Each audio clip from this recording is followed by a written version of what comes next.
Good morning, everyone. Had a bit of technical difficulties this morning. My husband set up a new computer for me, and I'm very excited about it.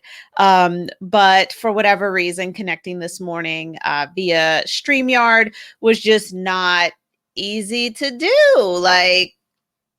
But Monday, technical difficulties, it is what it is. Um, so I would like to welcome you to Marketing Monday. We did not have a Marketing Monday last week, and I just needed a break. I had some personal things going on. I've finally decided to file my VA claim for some of the things that happened while I was in the military, and it's an emotional process. And yeah, so I decided to give myself some grace and to take a break. It was kind of crazy, and I felt pretty torn up about it a bit, having to kind of rehash some things. So before we get started, I journaled about this morning. It wasn't what's one thing I've accomplished, but I wasn't feeling, my usual peppy self. And so I journaled about things that I have accomplished to remind myself that I have done quite a bit in my life. And so I would like to know what's one thing that you've accomplished in your whole life. It doesn't matter what it is, that you're proud of. So just one thing. It doesn't have to be business related. It can be personal. It can be spiritual. It can be whatever it is that you want it to be. But just one thing to remind you that you've accomplished something and you're really proud of it. So one personal thing for me is that I have my goats, right? So some of you know, some of you don't know, I have goats. We have 3 goats. We have 12 chickens and 10 ducks. And the goats were something where I was like, oh my goodness, if I get goats, like this is crazy.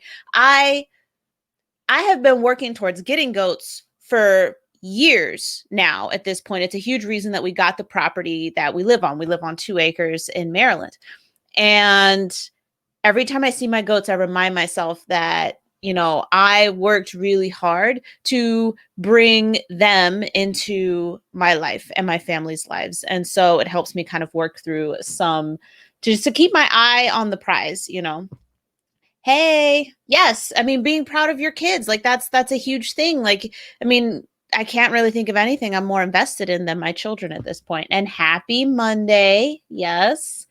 Okay, so this morning we are going to talk about marketing consistency. So if you're joining me live, make sure you drop a hashtag live in the comments. I'm assuming since people are watching, that means you can hear me. So it means my audio must be good.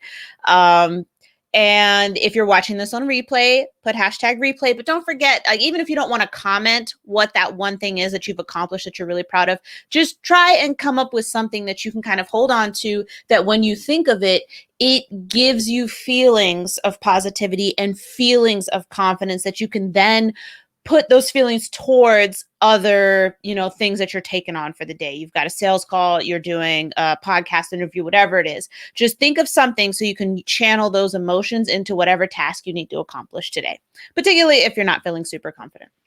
So today, marketing consistency. What is the problem with consistency? The problem with consistency, checking out my notes here, is that it's kind of like marketing consistency is the exact opposite of winning the lottery, right? And when we are marketing, we are looking for the marketing lottery. We want to win the marketing lottery, which is going viral, right? And getting tons of followers and tons of people on our email list. And you just did this one post and it was so great and everybody followed you. Now, the trick about the marketing lottery is that you can go viral and still not make any money. And so if you saw my video last week, I was playing my guitar and I was singing a song. I was actually singing about that, how, we went viral and now we got to go back and check the KPIs and check our analytics because we didn't get any new clients. So going viral is kind of like winning the marketing lottery. And the problem with that is that most of us don't go viral. Most of us don't go viral. Most of us don't go viral, I said. So that's the big problem there. And so even those who do, right, they may not immediately see a financial benefit of going viral. In fact, there can be some bad things about going viral, especially if you're a business. Because if you go viral for the wrong reasons, then you're growing an audience that is not aligned with your business purpose. But that is another video for another day. So instead, we need to kind of think of marketing like a bodybuilder thinks of their fitness. And because to be a bodybuilder, you have to be consistent. How do I know? You might be wondering, because I've done it. Let's see. I've got some comments. Okay. Oh yeah. Sylvia's my virtual assistant extraordinaire, social media magician, and she is actually putting that singing video onto Pinterest for me today. So, woo. So, yes. So back to bodybuilding. How do I know? I know because I was a bodybuilder before COVID. I was actually going to try and do another competition this year because they have a place that does them not too far from me. And so I was going to do them again, now that I'm post kids, but I was a bodybuilder before I had children. And I was a personal trainer, and I did all of this while I was in the Army. So just another thing that I'm proud of that I accomplished. And so what I want to show you is some progression photos, right? So this photo was me when I first got started. This was May 2012. And so I had done half marathons. I did 2 half marathons in 2011, one in April and one in November. And so you can see, like, I'm in good shape. Like, I ran half marathons, so I have to be in some type of shape, right? But I wasn't like bodybuilding stage ready. And so I'm going to take you through. So this was May. All right. My next photo is from June, or July rather. This is July. And let me remove the banner real quick so that way you can see. So you can see, like, my abdominals are starting to come in. I've lost some weight. My biceps, my shoulders, things are coming. Whew. Yep, things are popping. So that was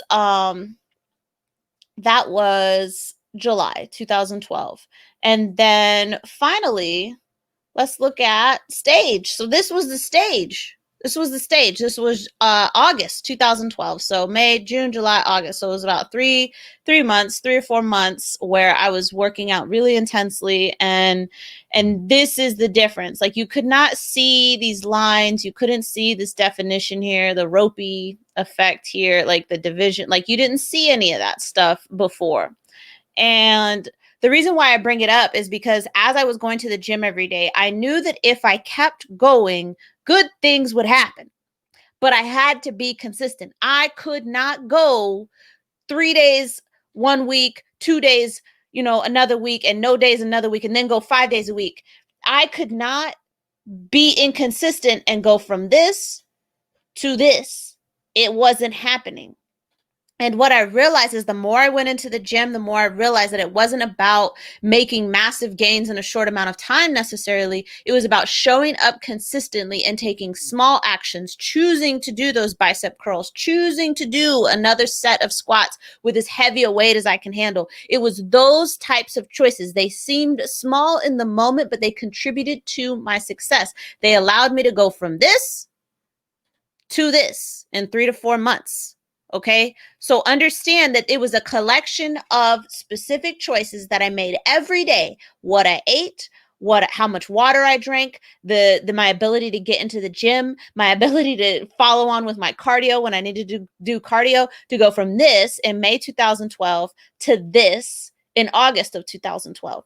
It was about consistency. And the big problem with consistency is that you do not wake up with massive gains. Like, you don't. And so this is something I had to talk about, and I still bring it up when women are like, I don't want to weight lift. I don't want to lift heavy. I don't want to look like a man. Like, you're not going to wake up after lifting one day to be She-Hulk.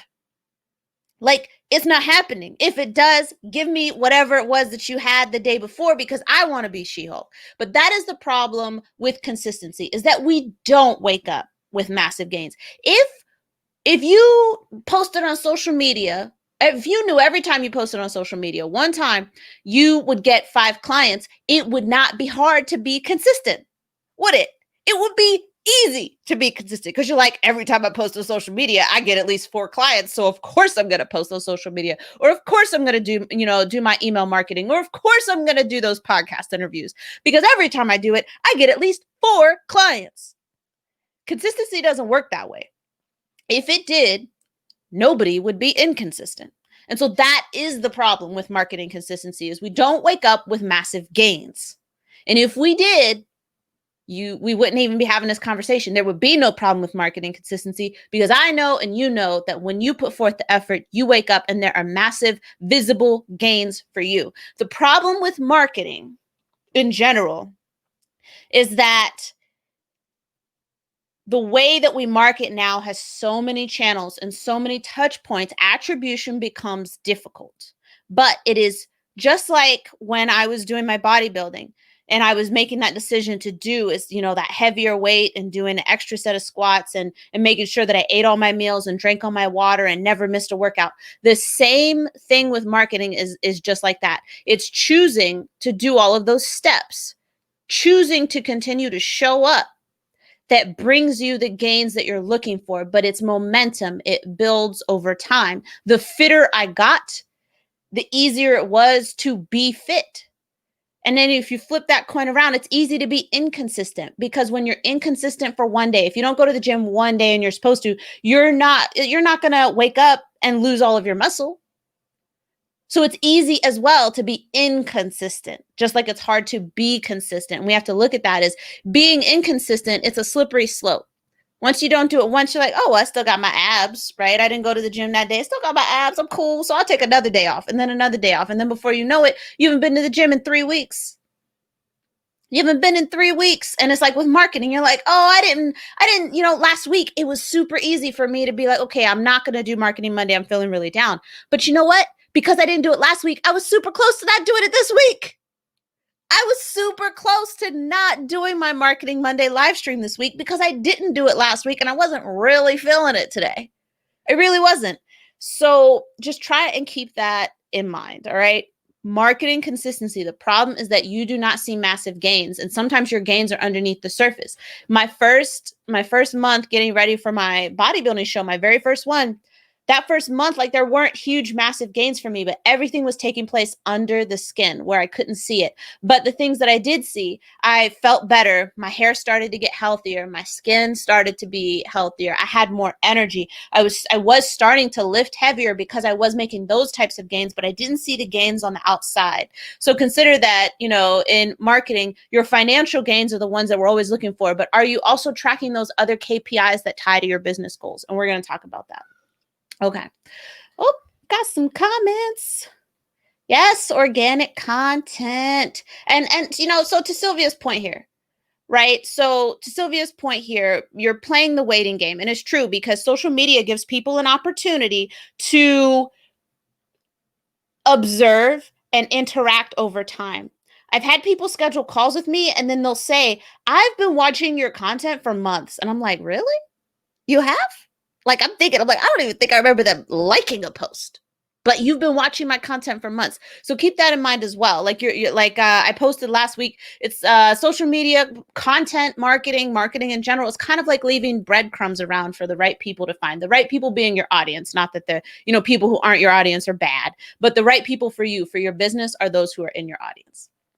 All right. So the other thing I wanted to talk about today, so we talked about marketing consistency and the problem with that. And so what I wanted to leave you with is 3 tactics that you can use in your marketing on a daily or weekly basis or whatever to help you be more consistent. If we choose to make small actions, if we take small actions that we can do consistently, we will make more progress than committing to large actions that we do inconsistently.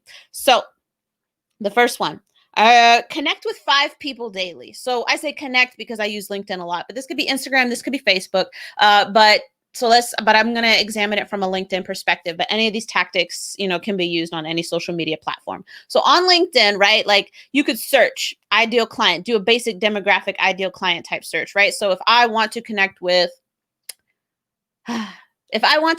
diversity, equity, and inclusion consultants, I can type DEI consultant or diversity consultant or whatever into LinkedIn. Boop. easy. Got a huge list now, okay? So I like to filter people in LinkedIn. So I will say, okay, show me anybody who's a second connection, which means that we have at least one connection in common. There is a direct bridge between us. Okay. And then I may also narrow it down based on location because I live in the DMV, the DC, Maryland, Virginia area, which is an incredibly dense, population dense area. So there's tons of companies who are headquartered here, whatever. So I give us, one more element of something that we have in common. And then I look at that list now. It's still probably got thousands of people on it. I look at that list now and I just start from the top. I'll click and open in a new tab so I can keep my old tab open and I'll take a look at their profile. Are they active? Are they posting their own content? Do they look like, they're investing kind of in marketing? That's important for me because as a marketer, I look for people who are already investing in their marketing. If they're already investing in their marketing, then I don't have to convince them of the value of what it is that I do. And if they're active on LinkedIn, then the likelihood of them seeing my connection request and appreciating that I'm going to scroll through their profile, probably comment on some of their things, and then send them a connection request drastically increases the chances that they will actually choose to connect with me and we can then have a conversation after that. And that does not have to take a long time. Once you get into the habit, I would say you could probably find 5 people to connect with every day in probably about 10 minutes. Right? Because I just have to scroll through. I can look through, see the post, see if it's somebody I want to connect with. If not, then I don't connect with them. No spam connections for me. Like I don't want you in my network if it doesn't look like you're going to add value. So you could probably do that in about 10, 15 minutes. You can connect with 5 people every day. If you connect with 5 people Monday through Friday, that's 25 new connections. Over 4 weeks, that's 100 people. Right? And you didn't even do it on Saturday and Sunday. Now, is everyone going to connect with you? No, but you'll be surprised. I've had people, like I just saw a connection request somebody accepted the other day, and it was from Thanksgiving around that time. Because I think I put in the connection request, how was your Thanksgiving? So it must have been right after Thanksgiving. And they connected with me now, which is fine. I don't care. That's great. But you never know when somebody's going to choose to leave the platform or come back. So connect with 5 people daily, and you could change this number. Connect with 1 person daily. Because if you connect with 1 person daily, that's 5 new connections a week, and that's 20 new connections over a month. So whether it's 1, whether it's 3, whether it's 5, whatever it is that you need it to be for you to actually commit to doing it, good for you. Comment on 5 posts daily. So again, like on LinkedIn, but it's on Instagram, it's on Facebook. Anytime you're going out and engaging on somebody else's content, you're getting their attention. So if I'm scrolling through on LinkedIn because I've cultivated a nice network of people who, we have mutual value to each other, when I choose to comment there, oftentimes they will click through back to my profile and comment on something of mine. So it just kind of helps keep me connected with different people. And I like to look for different things to post on. But by keeping your engagement up, people see that you don't mind coming on their posts and giving value, so they don't mind going on your posts and giving value. Commenting on 5 posts daily could be something that takes you 10 or 15 minutes if you've got a great feed of people who post quality stuff. Now, some people say you got to post daily on social media. And I mean, I post a lot. Like you see that I've done that. It's not that I'm saying that doesn't work, but I want you to do whatever you can do consistently. If you feel like daily posting is just overwhelming, you're like, no, stop it. I can't do it every day. No, right? That's fine. Why not weekly? Why not give me 1 great post every week? You can take that time, 10, 15 minutes, once you get into the hang of it, to write a great post. Eventually, what will happen, the more you do it, you may be like, okay, I can post 2 times a week because this process is getting faster. Okay, now I can post 3 times a week. I post somewhere between 3 and 5 times a week, depending on my workflow and everything. And that's just because it gives me time to stay in touch with everybody's comments. When I post daily, it can be hard to keep up.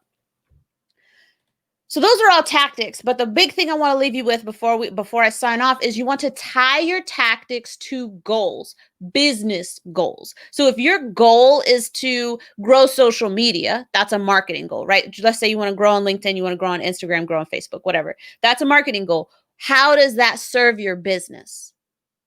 How does growing your social media following serve your business? If you're a new brand and you need to get brand awareness, you need to build industry and industry trust and credibility, then growing a social media following that's full of your ideal audience can then be a business goal, right? It's a marketing goal attached to a business goal. When you do marketing tactics. And that's any of the ones I just talked about: connecting with people, commenting on posts, posting on social media. Those are tactics. If you do them without tying them to your business goals, you have no idea how much progress you've made. And if you're in a marketing department and you've been blogging and spending money, like outsourcing and paying for stuff, and then your CMO or your CEO, if you're the CMO, is like, hey, so how is this serving the business? And you haven't tied it to a goal, a business goal, you've wasted money for the company in the eyes of the other executives. So keep that in mind. And this is actually something I'm going to be talking about in a couple of weeks. 10 days. I'm going to be with the Managing Editor Live Summit at 3:00 on the 22nd. And my presentation is tying content to, actual business goals. So I'll put a link to that in the comments. But I would definitely invite you to sign up if this is something you want to learn more about. Because when you tie your tactics to goals, when you keep your eye on the prize, right? Keep your eye on the prize. When you know what that big goal actually is and how this tactic serves that goal, it becomes a lot easier to remain consistent. If I went to the gym while I was training for my competitions and I forgot, let's say, getting up on stage, totally forgot about that. And I'm like, you know what? I don't feel like working out today. And then it comes time for me to be up on that stage. And I was not proud of my physique. If I didn't feel like I had given it everything that I had, that was because I failed to tie my tactic, which was working out and eating great, to my goal, which was getting up on stage and being proud of myself. It wasn't to win, although that was nice when I finally did, but it was to be proud of myself. If I forgot that goal, it's easy to hit snooze. It's easy to go back to sleep. It's easy to eat that brownie when it's not your time for your cheat treat or whatever it is. It's easy to be inconsistent when you do not keep your eye on the prize, keep your mind on the goal. All right. So when you're thinking about it this week, as you're thinking about what tactic you can add to kind of boost your marketing consistency, don't forget to tie it to a goal.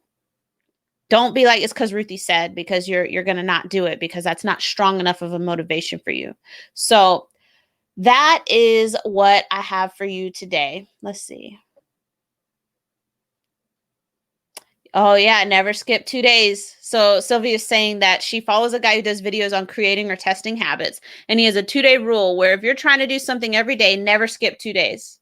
It's okay to skip one, but if you skip 2, it's easy to fall off. And that is so true, because just like I said earlier, I was thinking of quitting, like not quitting, but not doing Marketing Monday today because I didn't do it last week. And I feel like last week I had a very good reason. I needed some time. I needed to give myself grace, but me feeling blah because it's raining outside is not a good reason. So here I am, and I'm very proud of myself for showing up. How does Marketing Monday serve my bigger business goals? Well, that is another conversation for another time. So thank you so much for joining me this morning for this Marketing Monday live stream.